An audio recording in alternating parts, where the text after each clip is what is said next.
ଜୟ ଜଗନ୍ନାଥ। କଣ୍ଟିଲୋ ଗ୍ରାମରେ ପ୍ରଭୁ ଜଗନ୍ନାଥ ନୀଳମାଧବ ରୂପରେ ଅଛନ୍ତି। ନୀଳମାଧବଙ୍କ ଅର୍ଥ ନୀଳ ଅର୍ଥ ଜଗନ୍ନାଥ, ମା ଅର୍ଥ ସୁଭଦ୍ରା ଏବଂ ଧବ ଅର୍ଥ ବଳଭଦ୍ର। ଏକ ମୂରତିରୁ ତିନି ରୂପ ହୋଇ ଏ କଳିଯୁଗରେ ଜଗନ୍ନାଥ, ବଳଭଦ୍ର, ସୁଭଦ୍ରା ନାମରେ ପୂଜା ପାଉଛନ୍ତି। ସୃଷ୍ଟିକର୍ତ୍ତା ବ୍ରହ୍ମା ଏହିଠାରେ ନୀଳମାଧବଙ୍କୁ ପୂଜା କରୁଥିଲେ। 84 ଆଙ୍ଗୁଳ ପରିବ୍ୟାପ୍ତ ଠାକୁର ଶ୍ରୀ ନୀଳମାଧବ।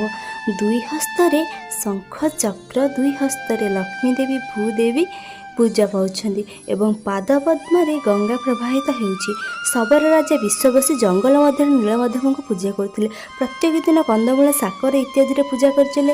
ରାଜା ଇନ୍ଦ୍ରଦ୍ୟୁମ୍ନଙ୍କ ପ୍ରେରିତ ମନ୍ତ୍ରୀ ବିଦ୍ୟାପତି ବିଷ୍ଣୁଙ୍କ ସନ୍ଧାନରେ ଶବରପଲ୍ଲୀରେ ପହଞ୍ଚିଥିଲେ ଏବଂ ଶବର ରାଜା ବିଶ୍ୱବସୁଙ୍କ କନ୍ୟା ଲଳିତା ସହିତ ବିବାହ କରିଥିଲେ। ଏହାପରେ ସେ ବିଶ୍ୱବସୁଙ୍କ ସହିତ ଛଳନା କରି ନୀଳମାଧବଙ୍କ ଦର୍ଶନ କରିଥିଲେ।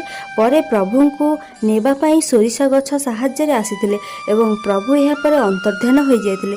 ଏହାପରେ ଶୂନ୍ୟବାଣୀ ହେଲା ଯେ ପ୍ରଭୁ ବାଙ୍କି ମୁହାଣରେ 3 ଖଣ୍ଡ ଦାରୁର ସନ୍ଧାନ ହେବ ଏବଂ ସେମାନେ ଶ୍ରୀ ଜଗନ୍ନାଥ, ବଳଭଦ୍ର, ସୁଭଦ୍ରା ଉପରେ ପୁରୀରେ ପୂଜା ପାଇବେ। ଶ୍ରୀ ନୀଳମାଧବଙ୍କ ଦର୍ଶନ ନ କଲେ ଜଗନ୍ନାଥଙ୍କ ଦର୍ଶନର ପୁଣ୍ୟଫଳ ମିଳେ ନାହିଁ। ଜୟ ଜଗନ୍ନାଥ।